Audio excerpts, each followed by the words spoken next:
My world completely collapsed when I saw who was sitting next to my son in that car and overheard the conversation they were having about me. My name is Lydia. I'm 62 years old, and I never could have imagined I would uncover the most cruel and heartless plan devised by my own family. It all began that afternoon when I decided to surprise Javier, my only son. I had made his favorite dessert and wanted to take it to his office to brighten his day. When I pulled into the parking lot, I saw his silver sedan parked in a corner spot. I had a mischievous idea that made me smile like a little girl. I would hide in the back seat to surprise him when he returned. I slipped silently into the car, which was fortunately unlocked, and crouched behind the front seats. My heart pounded with excitement, thinking of the look on his face when I appeared with the chocolate cake he had loved since he was a boy. I waited there, holding my breath, listening to every sound in the parking lot. After a few minutes that felt like an eternity, I heard footsteps approaching. The car doors opened and Javier got in the driver's seat, but then another person took the passenger seat. It was a woman. At first, I thought she might be a co-worker until I heard her voice and immediately recognized it as Raquel, his wife. My first reaction was one of tenderness. How sweet that they had decided to leave work together. But my smile faded as they began to talk. The first words that came out of Raquel's mouth were like daggers to my heart. "Are you absolutely sure no one will suspect anything when it happens?" she asked in a cold voice I had never heard before. "Raquel, we've talked about this 1,000 times," Javier said. "The plan is perfect. Mom will have a very natural, very believable accident. No one is going to question it when a woman her age slips on the stairs in her old house," Javier replied in a tone that chilled me to the bone. The air seemed to escape from my lungs.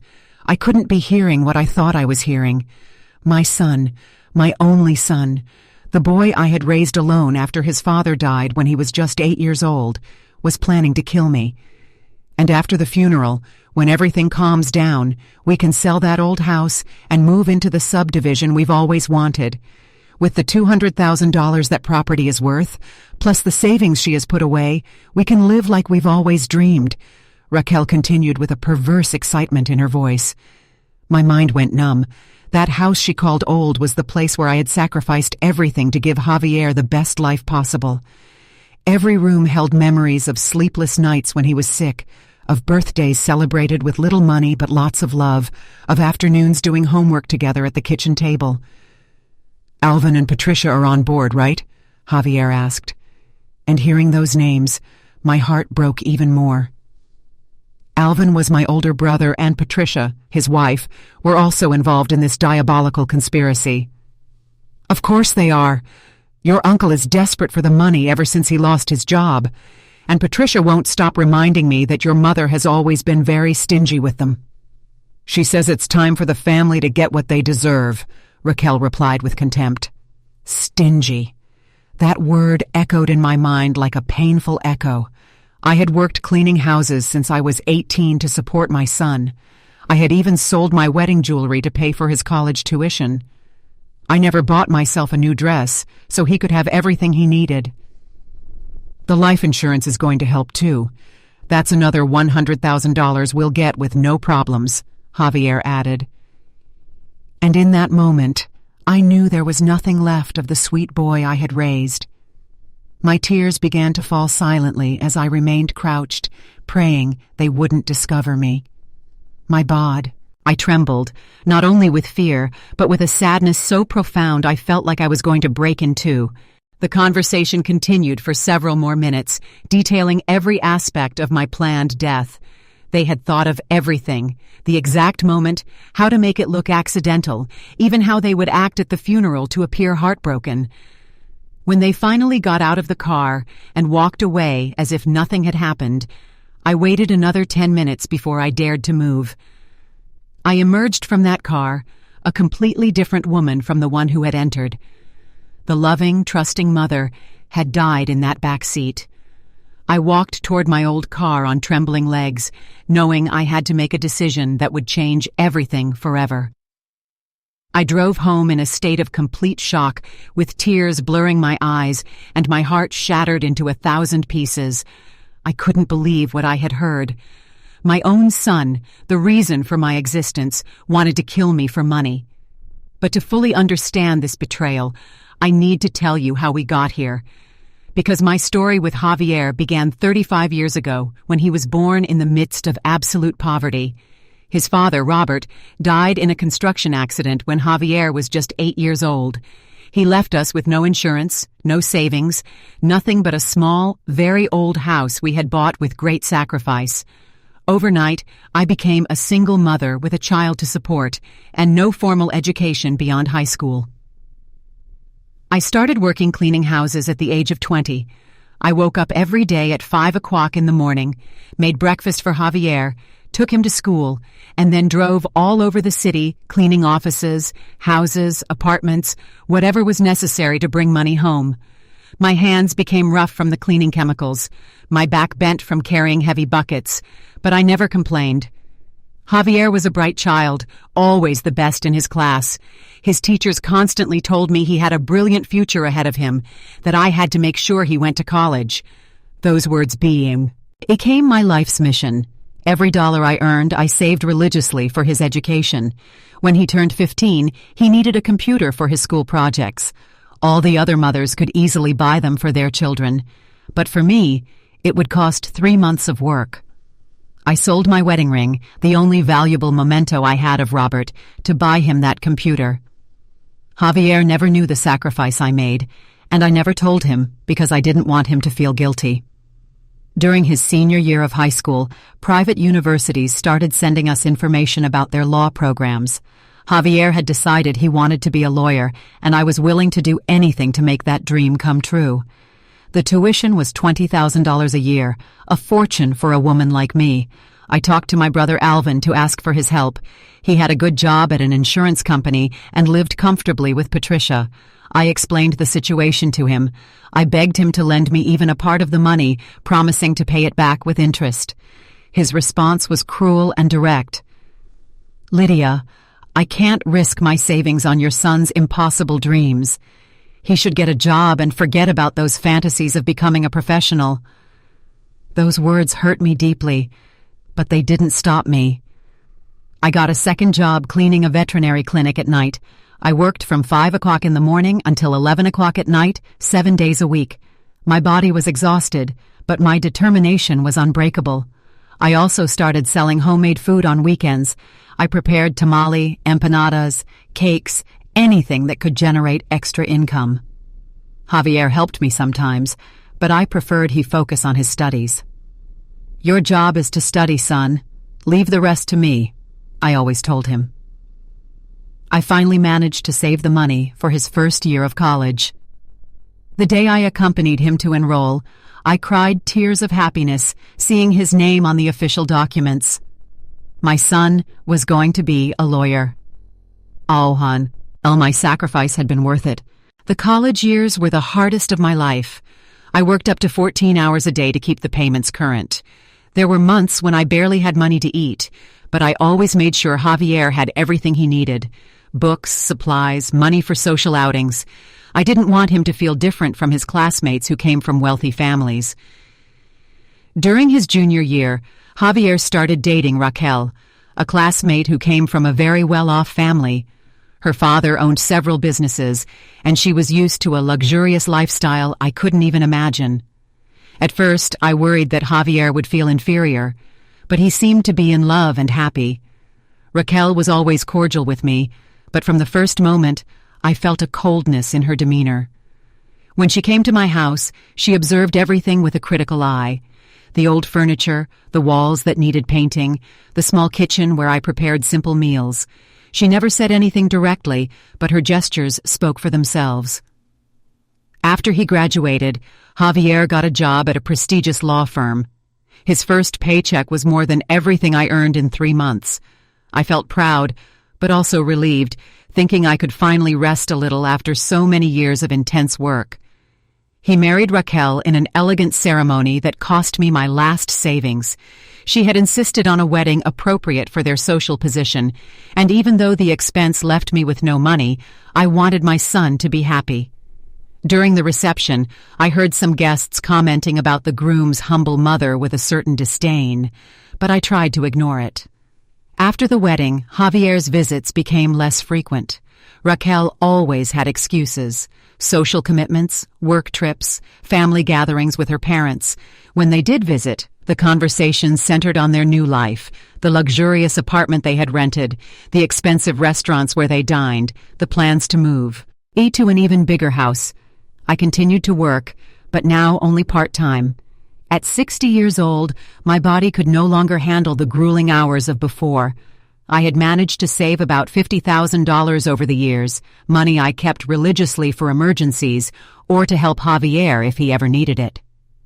My relationship with my brother Alvin also deteriorated over time. After Javier graduated and got a job, Alvin started making sarcastic comments about how some people are lucky with their successful children. Patricia was even worse, always implying that I had been selfish for investing so much in Javier's education instead of helping the extended family. What hurt me the most was seeing how Javier was starting to change. His values, his way of speaking, even the way he dressed became different. Sometimes when he talked to me, I detected a condescending tone that broke my heart. It was as if he was ashamed of his humble origins. Months ago, Javier and Raquel started talking about buying a house in an exclusive area of the city. The properties there cost more than $500,000, an amount that was incomprehensible to me. When I asked him how they planned to pay for it, he responded vaguely about investments and business opportunities. I also noticed that conversations about money became more frequent during their visits. Subtle questions about the value of my house, about my savings, about whether I had life insurance. At the time, I thought it was filial concern that he wanted to make sure I was financially okay. Now, sitting in my kitchen, after having heard that horrible conversation in the car, all the puzzle pieces began to fit together. The changes in his personality, the questions about money, Raquel's influence, the complicity of Alvin and Patricia. It had all been part of a macabre plan that had been brewing for months. My son, for whom I had sacrificed my entire life, wanted to kill me to inherit my assets and collect my life insurance. The irony was cruel. The money they wanted to murder me for had been earned for the sole purpose of giving him the best life possible. I couldn't sleep a single minute that night. I lay awake in my bed, staring at the ceiling, trying to process the enormity of what I had discovered. My mind wouldn't stop replaying every word of that diabolical conversation. Over and over again, I heard Raquel's cold voice talking about my death as if it were a business transaction, and my son's voice, my own son, agreeing to the details of my murder. At dawn, I got up with a determination I didn't know I had. If they wanted to play dirty, I could too. But first, I needed to fully understand what I had become to them. I decided to do something I had never done in my life: spy on my own family. Over the next few days, I began to observe Javier and Raquel's behavioral patterns. I parked discreetly near their apartment in the mornings, followed them from a distance when they went out, and paid attention to every detail of their conversations when they visited me. What I discovered horrified me even more. Their lifestyle was completely unsustainable with the income they had. Javier earned a good salary as a lawyer, about $6,000 a month, but Raquel had stopped working after the wedding, and their expenses were excessive. They ate at restaurants that cost more than $200 a dinner. Raquel bought 1,000 designer handbags, and they had rented an apartment with a monthly rent of $3,000. I also found that they had accumulated enormous debts. I accidentally overheard a phone call where Javier was arguing with someone from the bank about late credit card payments. They owed more than $50,000 in loans and cards, and the interest was accumulating quickly. The financial pressure had driven them to desperation, and I represented their only way out. My house, which they had valued at $200,000, my life insurance policy of $100,000, and my savings of $50,000 totaled exactly the amount they needed to save their financial situation and buy their dream house. But the most devastating thing was discovering that my brother Alvin was not only involved, but he had been the one who had originally suggested the idea. One afternoon, while cleaning the office where Patricia worked, I overheard a phone conversation that took my breath away. "Lydia has always been so selfish with her money," Patricia was saying to someone on the phone. "Alvin is right. It's time for the family to get what they deserve. That stingy old woman is going to die sooner or later. Why wait? We need that money too. Alvin lost his job 3 months ago, and we haven't been able to pay the mortgage." I stood paralyzed behind her office door. My brother had lost his job and hadn't told me anything. Instead of asking me for help as family, he had decided it was better to kill me to get the money. That same night, I decided to confront Alvin directly. I went to his house without warning, something I never did, and knocked on the door with my heart pounding violently. When he opened it, his face showed surprise and a flicker of what looked like guilt. "Lydia, what are you doing here so late?" he asked without inviting me in. "Alvin, I need to talk to you," I said, trying to keep my voice calm. "Can I come in?" We went into the living room where Patricia was watching television. She greeted me coldly, as she always had for the past few years. I sat on the sofa and decided to get straight to the point. "Alvin, is it true that you lost your job?" I asked, watching his reaction carefully. His face turned red, and Patricia immediately turned off the television. "How did you find out?" he asked defensively. "It doesn't matter how I found out. What matters is that you're my brother, and you didn't tell me anything. Why didn't you ask me for help?" Alvin and Patricia exchanged glances that confirmed my worst suspicions. There was a silent communication between them, as if they had rehearsed this conversation. "Lydia, you've always had your own problems. We didn't want to bother you," Patricia replied with a false smile that didn't reach her eyes.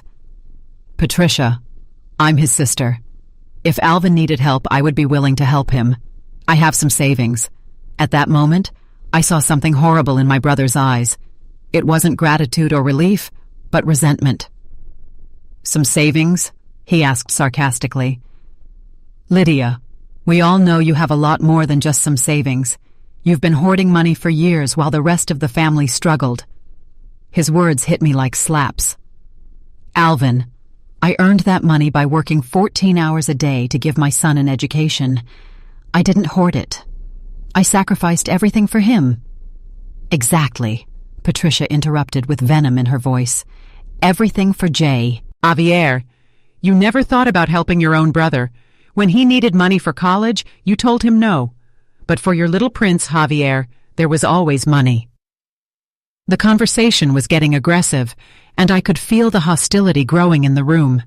It was as if years of accumulated resentment were bubbling to the surface. "You don't understand," I tried to explain.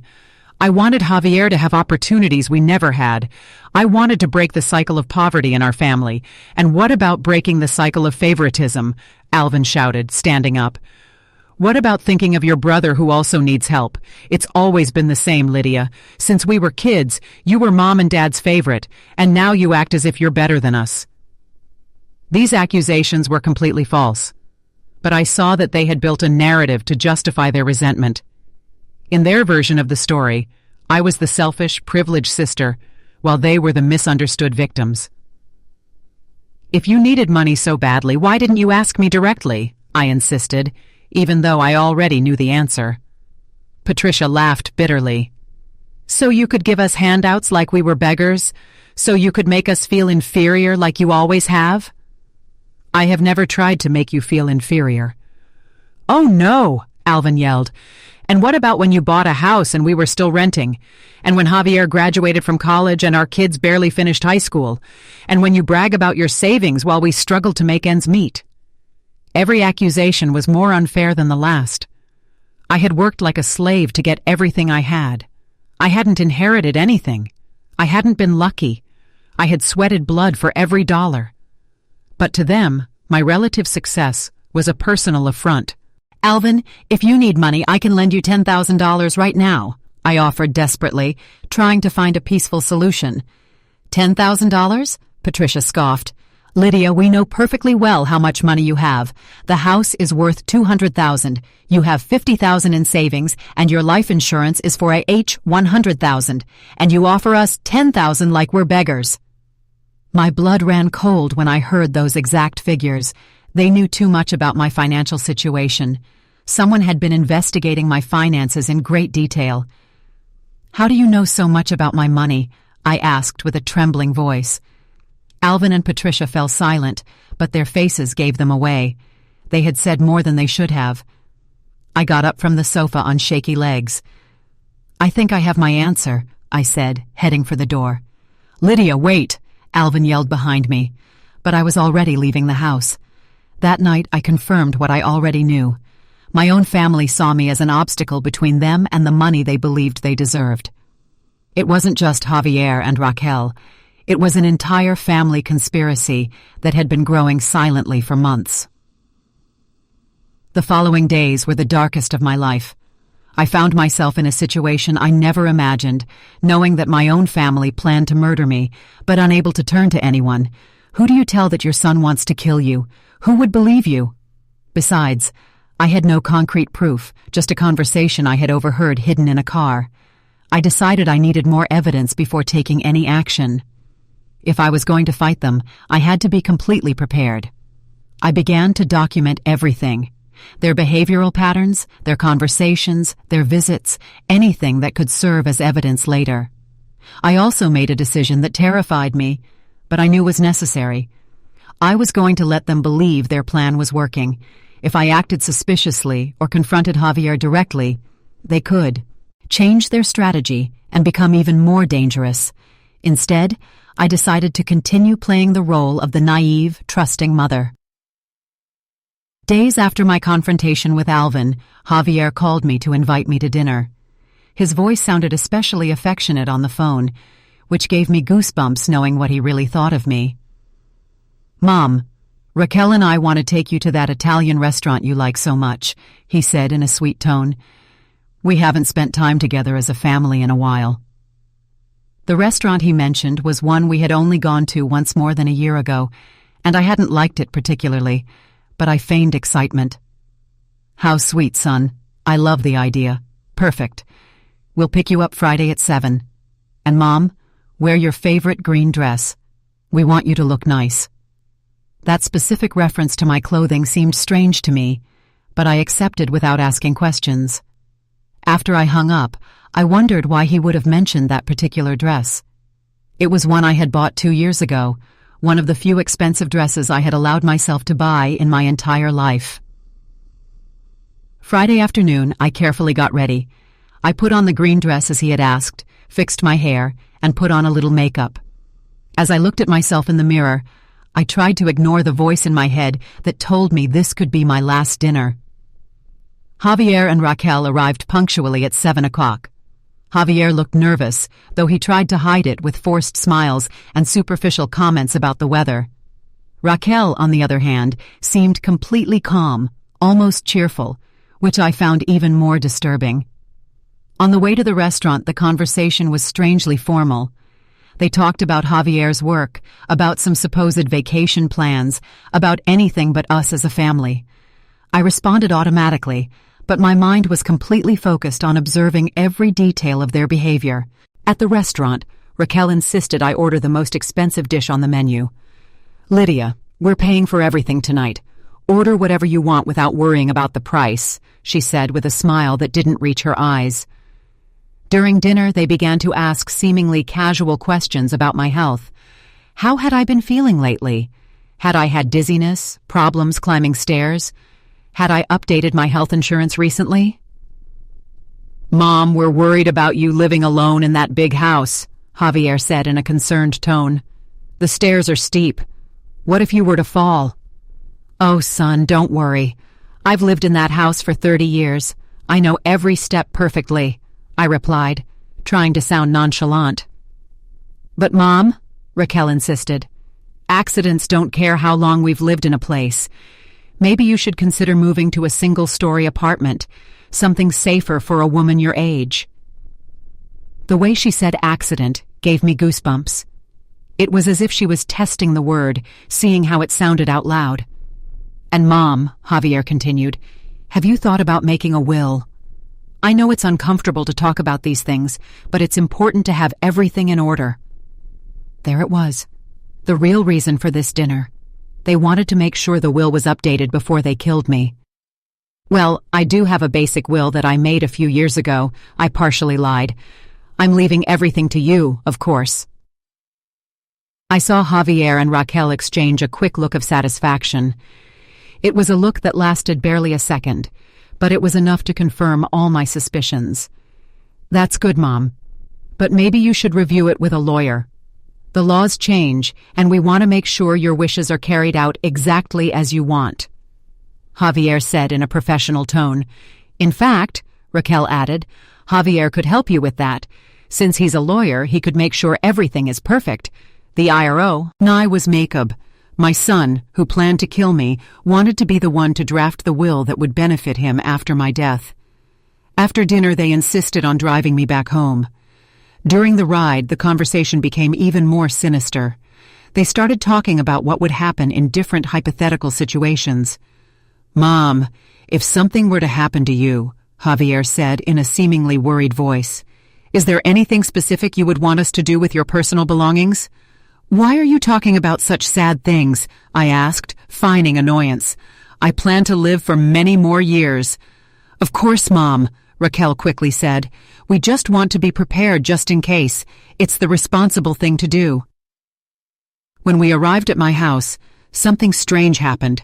Instead of saying goodbye at the door as they always did, they insisted on walking me inside. Let us help you with the stairs, Mom. It's dark and you could trip, Javier said, taking my arm.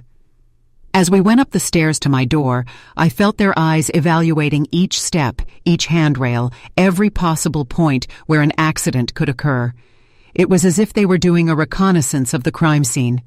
Once inside, Raquel started walking through the house as if she were inspecting it. Lydia, you really should get better lighting on these stairs. They're very dangerous in the dark. And Mom, Javier added, this rug at the top of the stairs is a little loose. You could easily trip on it. Each comment was another deeper stab in my heart. Not only were they planning to kill me, but they were here in my own home, calculating exactly how to do it. After they left, I stayed awake all night, trembling, not only with fear, but with a sadness so profound it physically hurt. My son had been in my house, had had dinner with me, had feigned concern for my well-being, all while planning my death. That night, I made the most difficult decision of my life. I couldn't just wait for them to execute their plan. I couldn't continue living with the constant terror of knowing that every day could be my last. I had to act, but in a way they would never expect. If they wanted me to have an accident, then that's exactly what they were going to get, but it would be an accident that I would completely control. I began to plan my own fake death. Planning my own death was the most surreal and terrifying experience of my life. For entire days, I stayed awake thinking about every detail, every possible failure, all the ways my plan could go wrong. But I knew it was the only way to expose my family and save my own life. First, I needed help, and there was only one person in the world I completely trusted, my neighbor Beatrice. She was 70 years old, had been a nurse her entire life, and we had been close friends for more than 20 years. If anyone could help me with this impossible plan, it was her. One morning, after making sure no one was watching me, I went to her house with my heart pounding violently. When she opened the door, she immediately noticed my agitated state. "Lydia, what's wrong? You look terrible," she said, inviting me in. We sat in her kitchen, where we had had coffee hundreds of times over the years, but this conversation would be different from all the others. "Beatrice, what I'm about to tell you is going to sound crazy, but I need you to listen carefully," I began in a trembling voice. I told her everything, from the conversation I had overheard in the car to the sinister dinner, from the confrontation with my bonne, rather to the strange visits to my house.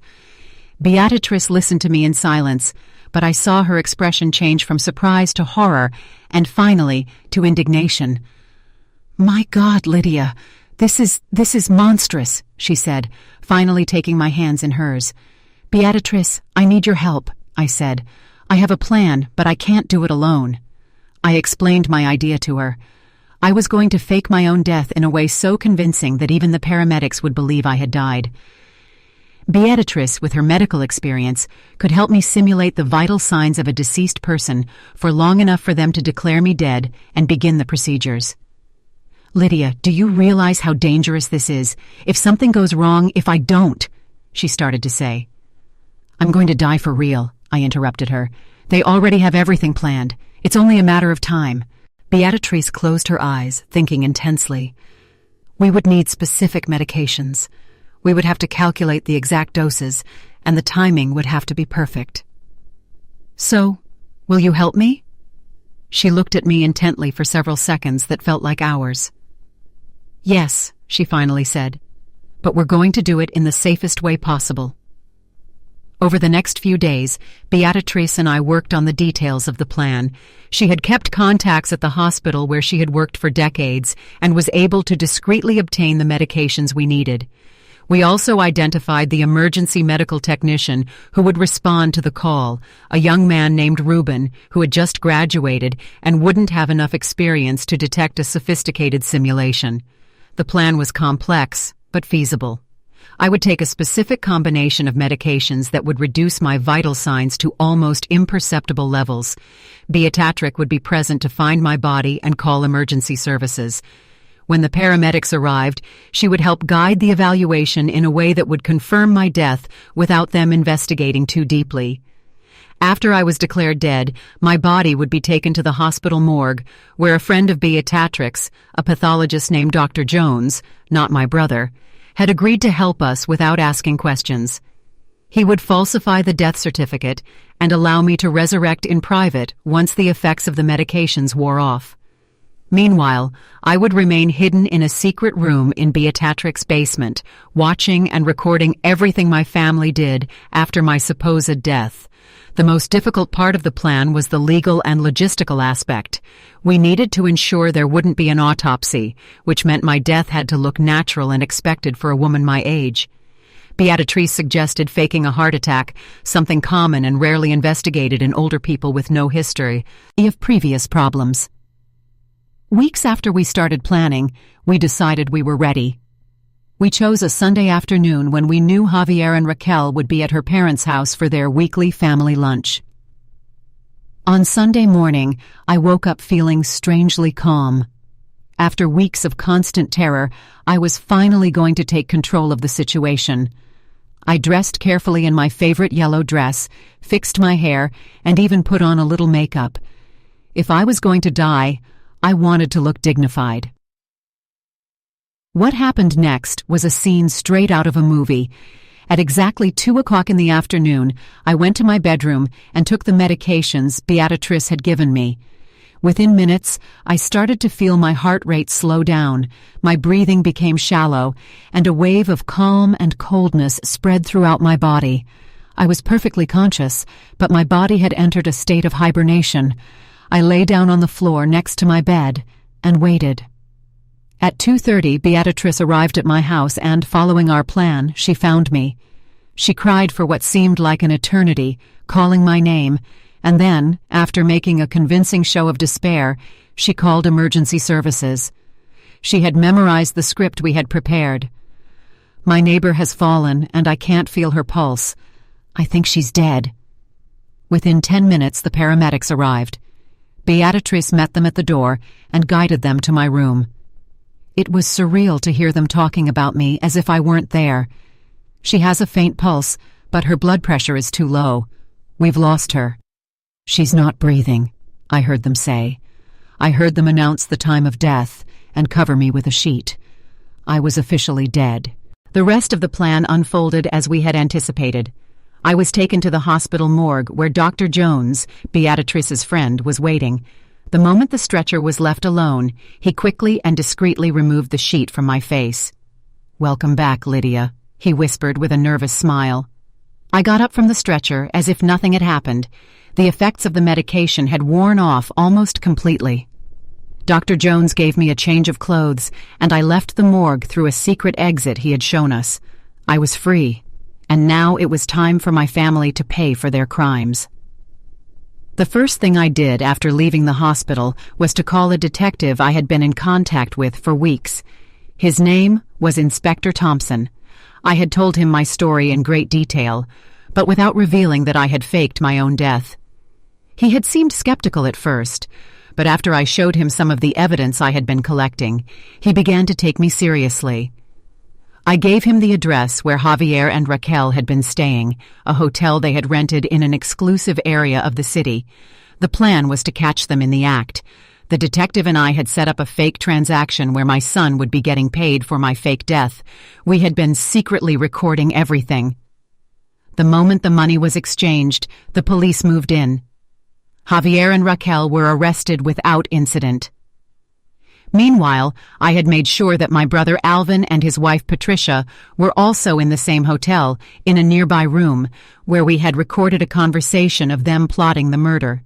They were also arrested. They were all taken to the police station for questioning. The detective had enough evidence to charge them all with conspiracy to commit murder. The irony was cruel. My family, who had planned to kill me for my money, were now in jail, and all the money they had stolen from me would go to pay for their lawyers and their bail. The money I had worked for and sacrificed for so long became the instrument of their own destruction. The news of their arrest spread like wildfire. The media had a field day with the story. My son, my daughter-in-law, my brother, and my sister-in-law, the family I thought I knew, were exposed as the criminals they truly were. The day of the trial was the most difficult of my life. I had to testify against my own son. I had to look at him in the face and tell the world what he had planned to do to me. But I did it. I did it for myself. I did it for the young woman who had worked so hard to give her son a better life. I did it to show that you can find justice even when it seems impossible. My family was sentenced to life in prison. I was not surprised. They had destroyed their own lives with their greed. After the trial, I went home, a free woman, but a woman with a broken heart. I had won, but I had lost everything. I had a lot of money, but I had no one. I was alone. I decided to start a new life. I moved to a new city, far away from all the memories. I bought a small house with a garden. I started a small business, a cafe where I sold homemade desserts. My life was simple, but it was mine. I had no one to share my life with, but I had a new sense of peace. One afternoon, a young woman came into my cafe. She was about 25 years old. She was crying. I went to her table and asked her what was wrong. She told me her story. She had been in a toxic relationship with a man who was using her for her money. She had nowhere to go. She was scared and alone. I looked at her, and I saw myself.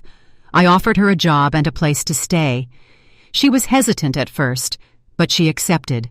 Over the next few months, she became my friend, my daughter. Her name was Camila. We talked about everything. I told her my story, and she told me hers. We had both been betrayed by the people we loved, but we had also found a new family in each other. I realized that my story wasn't a tragedy. It was a testament to the fact that you can find a new life, a new family, a new love, even after the most profound betrayal. The love you find in your life doesn't always come from the family you were born into, but from the family you choose to create. My name is Lydia Monroe.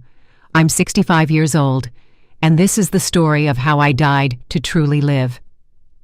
If there is any mother reading this who feels betrayed by the family she sacrificed everything to create, I want you to know that it is never too late to find the love you truly deserve, because in the end, true family is not the one that gives us life, but the one that makes it worth living.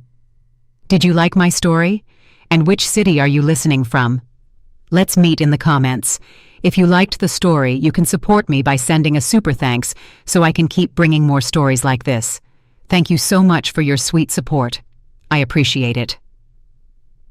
The file you provided is a transcript of a story with a duration of 1 hour and 13 minutes, which is longer than the 50 minutes you requested.